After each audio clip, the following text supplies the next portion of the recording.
প্রায় ১.৫ মাসের রক্তক্ষয়ী যুদ্ধের পর পাকিস্তানের রাজধানী ইসলামাবাদে বৈঠকে বসেছিল ইরান ও যুক্তরাষ্ট্র। গত শনিবার থেকে শুরু হওয়া এই বৈঠককে ঘিরে পুরো বিশ্ব এক স্থায়ী শান্তির স্বপ্ন দেখতে শুরু করেছিল, কিন্তু সেই স্বপ্ন থমকে গেল চুক্তি ছাড়াই মার্কিন প্রতিনিধিদের পাকিস্তান ছাড়ার খবরে। কেন সমঝোতায় পৌঁছাতে পারল না ইরান যুক্তরাষ্ট্র? বিস্তারিত জানাচ্ছেন তৌফিকুল আশিক। মধ্যপ্রাচ্যে চলমান সংঘাত থামাতে ২ সপ্তাহের যুদ্ধবিরতিতে সম্মত হয়েছিল ইরান ও যুক্তরাষ্ট্র। ইসলামাবাদে এই দুই দেশের শান্তি আলোচনার জন্য হোয়াইট হাউস থেকে এসেছিলেন মার্কিন ভাইস প্রেসিডেন্ট জেডি ভ্যান্স। অন্যদিকে তেহরানের প্রতিনিধি দলে ছিলেন প্রভাবশালী স্পিকার বাঘের গালিবাফ। শনিবার অনুষ্ঠিত এই দুই দেশের প্রতিনিধিরা যখন একই টেবিলে বসে লিখিত প্রস্তাব বিনিময় করছিলেন, তখন মধ্যপ্রাচ্যের যুদ্ধের দামামা চিরতরে স্তিমিত হওয়ার প্রত্যাশা করেছিল পুরো বিশ্ব। তবে রোববার সকালে ইসলামাবাদ ত্যাগের আগে সাংবাদিকদের মুখোমুখি হন মার্কিন ভাইস প্রেসিডেন্ট জেডি ভ্যান্স। জানান চুক্তি ছাড়াই পাকিস্তান ছাড়ার কারণ।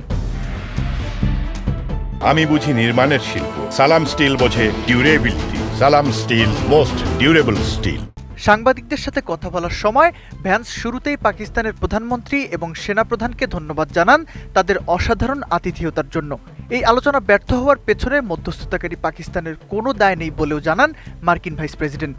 গত ২১ ঘন্টা ধরে লেবানন সংকট এবং ইরানের জব্দ করা অর্থ ফেরত দেওয়ার মতো স্পর্শকাতর বিষয়ে চুলচেরা বিশ্লেষণ হলেও শেষ পর্যন্ত তা কোনো কাগজ কলমের চুক্তিতে রূপ নেয়নি। জেডি ভ্যান্সের মতে আলোচনার বড় কোনো অগ্রগতি না হওয়াটা যুক্তরাষ্ট্রের চেয়ে ইরানের জন্যই বেশি খারাপ খবর। তিনি দাবি করেন এই মুহূর্তে ইরান ভয়াবহভাবে হারছে। যুক্তরাষ্ট্র আলোচনার টেবিলে তাদের রেড লাইন স্পষ্টভাবে তুলে ধরেছিল। মার্কিন ভাইস প্রেসিডেন্ট জানিয়েছেন ওয়াশিংটন কোন কোন বিষয়ে ছাড় দেবে আর কোন কোন বিষয়ে একেবারেই অনড় থাকবে তা তেহরানকে বুঝিয়ে বলা হয়েছে। কিন্তু ইরান সেই শর্তগুলো মেনে নিতে অস্বীকার করায় কোনো সমঝোতা ছাড়াই শেষ হয়েছে এই ঐতিহাসিক মিশন। জানা যায় এই আলোচনার প্রধান বাধা হয়ে দাঁড়িয়েছে ইরানের পারমাণবিক কর্মসূচি। ভ্যান্স বলেন প্রেসিডেন্টের মূল লক্ষ্য হলো ইরান যাতে কখনোই পারমাণবিক অস্ত্র তৈরি করতে না পারে তার নিশ্চয়তা পাওয়া। যদিও সমৃদ্ধকরণ কেন্দ্রগুলো ধ্বংস করা হয়েছে, তবুও দীর্ঘমেয়াদে ইরান পারমাণবিক অস্ত্র তৈরি করবে না এমন কোনো জোরালো প্রতিশ্রুতি পায়নি যুক্তরাষ্ট্র। ইরানি প্রতিনিধিদের পক্ষ থেকে জানানো হয়েছিল যুক্তরাষ্ট্র তাদের জব্দ করা বিশাল অঙ্কের সম্পদ ছেড়ে দেওয়ার প্রাথমিক আশ্বাস দেওয়ার পরেই তারা এই সরাসরি আলোচনায় বসতে রাজি হয়েছেন। এটি ছিল ইরানের দেওয়া ১০ দফা দাবির অন্যতম।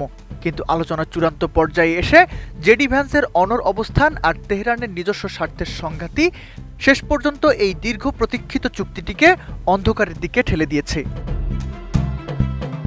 জেডি ভ্যান্সের এই শূন্য হাতে ফেরা মধ্যপ্রাচ্যকে আরও এক অনিশ্চিত যুদ্ধের দিকে ঠেলে দিল। যুক্তরাষ্ট্র ও ইরান এই দুই প্রতিদ্বন্দ্বীর পরবর্তী পদক্ষেপ কী হবে তাই দেখার অপেক্ষায় এখন পুরো বিশ্ব। তৌফিকুল আশিক, এটিএন নিউজ।